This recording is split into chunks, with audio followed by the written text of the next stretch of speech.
Bonjour Richard, nous sommes ici pour la journée des moulins, plus précisément à Larain. Vous êtes le propriétaire du moulin de Larain. Comment fonctionne-t-il et quelle est son histoire? Ben voilà, la première des choses, c'est un moulin dont les écrits remontent à 1393. Donc il fait partie d'une série de moulins qui ont été faits à Larain, une quinzaine de moulins, les uns derrière les autres, sur un canal des moulins. Historiquement, il faut savoir un petit peu que ce type de moulin a été mis en place dans la vallée, aussi bien de la vallée d'Aspe que de la vallée d'Ossau, la vallée du Bari et tout, à la demande justement des agriculteurs à l'époque et des éleveurs qui étaient dans la vallée. Ils avaient des difficultés à aller au moulin banal. Le moulin banal est le moulin des seigneurs, parce que le moulin banal était à Gand, donc très loin de l'endroit où ils résidaient. Donc ils ont demandé à des gens, parce que ici les vallées étaient dirigées par des jurats. Les jurats, c'était des délégués de communes qui se réunissaient ici à Bienne-en-Ossau et qui débattaient un petit peu du fonctionnement de la vallée avec les seigneurs. On rajoutait un abbé laïque dedans de façon à ce que l'église ne soit pas oubliée. Et donc, on décide de demander ceci aux seigneurs. Les seigneurs ont dit, bon, mais on est d'accord dans le principe, sous réserve qu'ils soient au fil de l'eau. Au fil de l'eau, ça voulait dire qu'on ne fermait pas la rivière. On prenait de l'eau, on la rejetait à la sortie du moulin. Bon, ça c'est une chose qu'on connaît depuis fort longtemps. Par contre, ce qu'on connaît un petit peu moins, c'est que chaque fois qu'il y avait un propriétaire de moulin à qui on avait donné l'accord, il devait un droit d'armes à son seigneur. Ça veut dire que chaque fois que le seigneur allait guerroyer, il fallait qu'un homme de la famille se transforme en soldat pour aller guerroyer contre un ennemi qui pouvait être un vague cousin, et il se transformait donc en soldat. Ça passe un petit peu la chose. Donc on construit des moulins sur l'Ossau, Valentin, dans toute la région de la Reims et à côté. Mais à la Reims, on a un problème, c'est que la seule rivière qui traverse la Reims s'appelle l'Ariou Sec. Et comme son nom l'indique, qui s'appelle maintenant l'Arioucé, ils ont dû faire disparaître le C à la fin. Donc l'Arioucé est un ruisseau sec.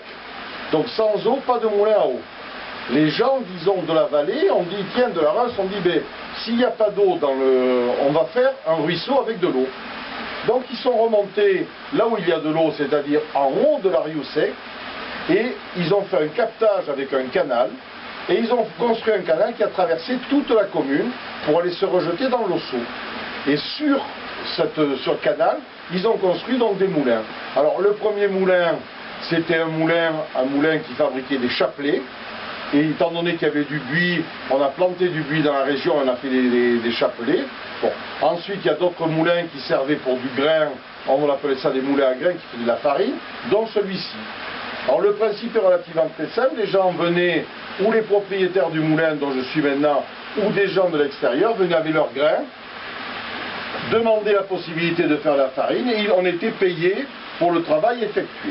Le travail effectué, bon, c'était relativement très simple, on pesait donc le grain qui était à moudre, le blé, on se payait avec une unité de mesure qu'on appelait la pougne, la punière, la pogne, c'était la main. Donc ça représentait par exemple 25 kg de blé, représentait 10 pougnes, 10 pougnets, 10 punières.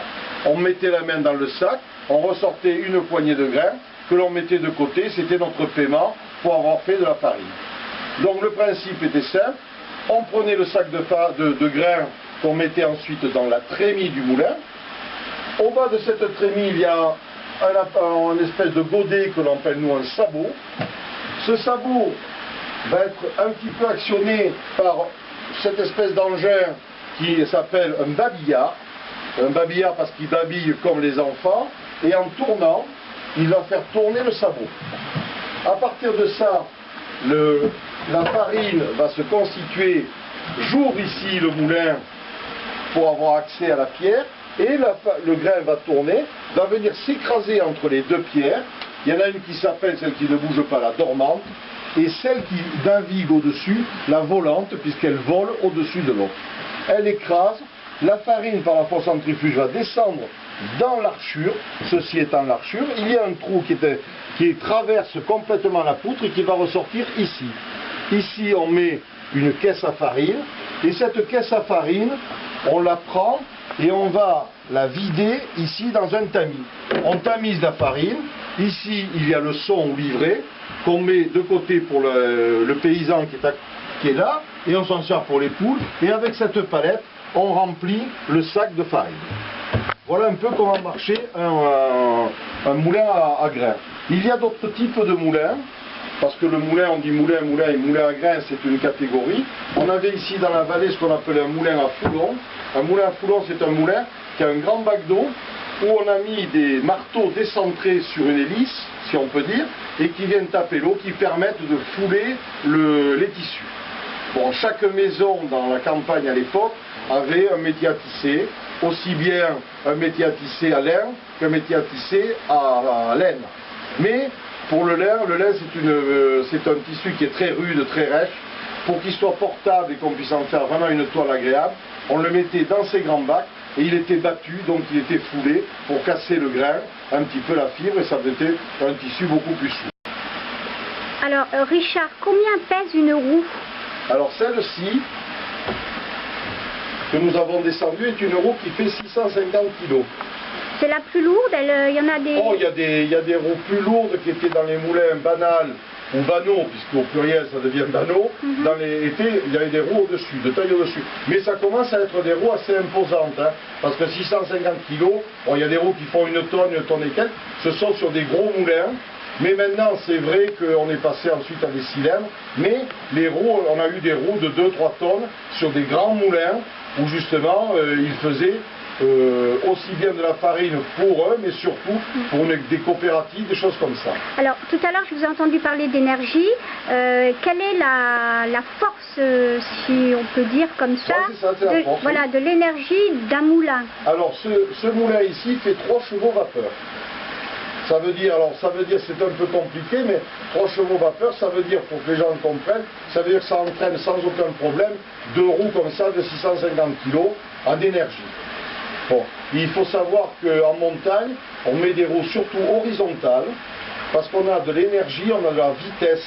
Alors c'est un peu mathématique, mais très rapidement, c'est un demi de 1V2, c'est-à-dire c'est la masse par la vitesse.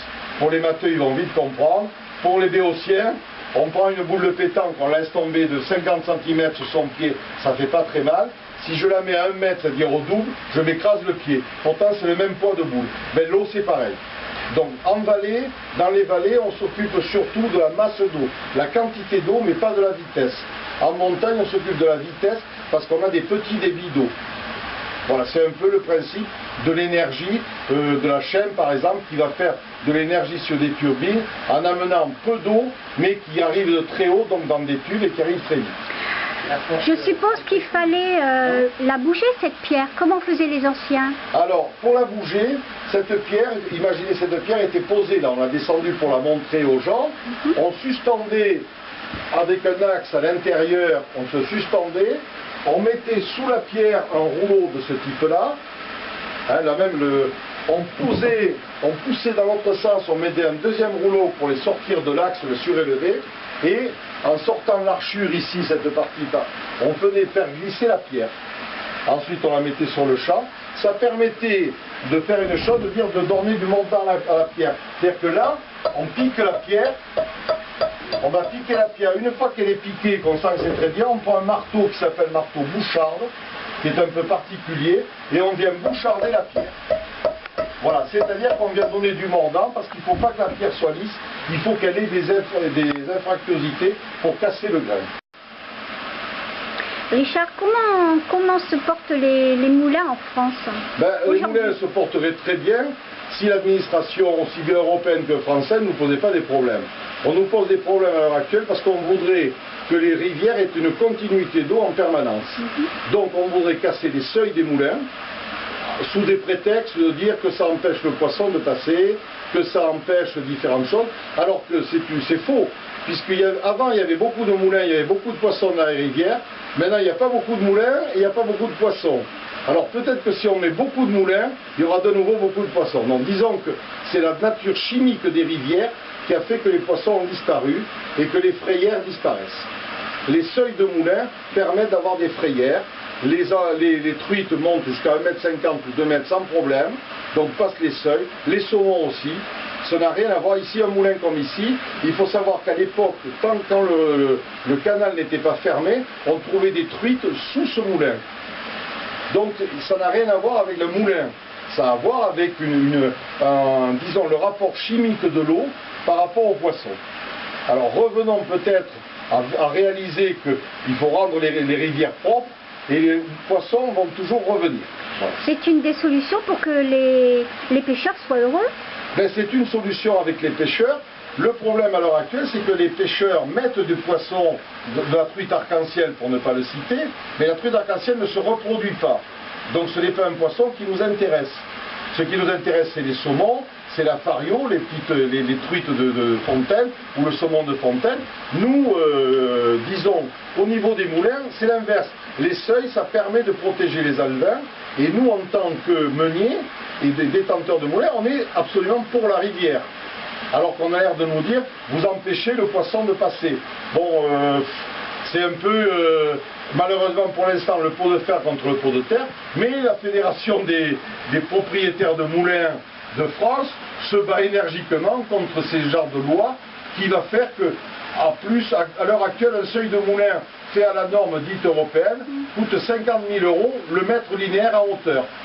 Ce qui fait pour un seuil de 1 mètre 100 000 €. Les propriétaires de moulins font ça pour la beauté. Peut-être que si on les étrangle avec des espèces de travaux comme ça, ben, ils fermeront purement et simplement leur moulin, quoi. Alors, pourquoi ces hommes de loi, comme vous les appelez, ont-ils ce genre de réaction? Alors, il y a deux lobbying qui existent actuellement. Il y a le lobbying de l'électricité, c'est-à-dire que si on a des moulins qui fonctionnent, on peut mettre des microcentrales et se fournir de l'électricité. On peut en revendre à EDF, mais on peut aussi s'en fournir pour nous. Alors peut-être qu'il y a une cause à effet. Voilà, à partir du moment où vous avez une autarcie, ça plaît à très peu de gens. Il y a peut-être des grands groupes, ça intéresserait parce que ces moulins n'existent plus. La deuxième des choses, c'est qu'effectivement, comme ça n'a pas une valeur économique certaine pour les petits moulins comme ici, ça intéresse peu de gens à très haut niveau. Voilà, c'est un peu ça. On comprend très mal parce que les écologistes n'ont pas compris le fonctionnement d'une rivière et c'est un peu compliqué. Voilà.